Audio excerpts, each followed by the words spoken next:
مخصوص نشستوں کے معاملے پر قومی اور پنجاب اسمبلی کے اسپیکرز نے الیکشن کمیشن کو خط لکھ کر ترمیم شدہ الیکشن ایکٹ کے تحت مخصوص نشستیں الاٹ کرنے کا مطالبہ کر دیا۔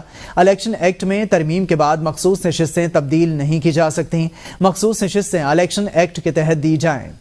اسپیکر قومی اسمبلی سردار ایاز صادق نے الیکشن کمیشن کو خط میں کہا ہے کہ سپریم کورٹ کے فیصلے کے بعد الیکشن ایکٹ میں تبدیلی ہو چکی ہے جس کا اطلاق ماضی سے ہوتا ہے۔ الیکشن ایکٹ میں ترمیم کے بعد سپریم کورٹ کے فیصلے پر عمل درآمد نہیں ہو سکتا۔ خط میں کہا گیا کہ ترمیم شدہ الیکشن ایکٹ کا اطلاق 2017 سے کیا گیا ہے۔ الیکشن کمیشن پارلیمنٹ کے بنائے ہوئے قانون پر عمل درآمد کرے، جمہوریت اور پارلیمنٹ کی بالادستی کے اصولوں پر عمل کریں۔ اسپیکر ایاز صادق نے خط کی کاپی چیف الیکشن کمشنر اور تمام ممبران کو بھجوا دی۔ اسپیکر قومی اسمبلی نے خط میں سپریم کورٹ کے مخصوص نشستوں سے متعلق کیس کے فیصلے کا حوالہ بھی دیا۔ اسپیکر قومی اسمبلی کے بعد اسپیکر پنجاب اسمبلی ملک محمد احمد خان نے بھی الیکشن کمیشن کو خط لکھ دیا۔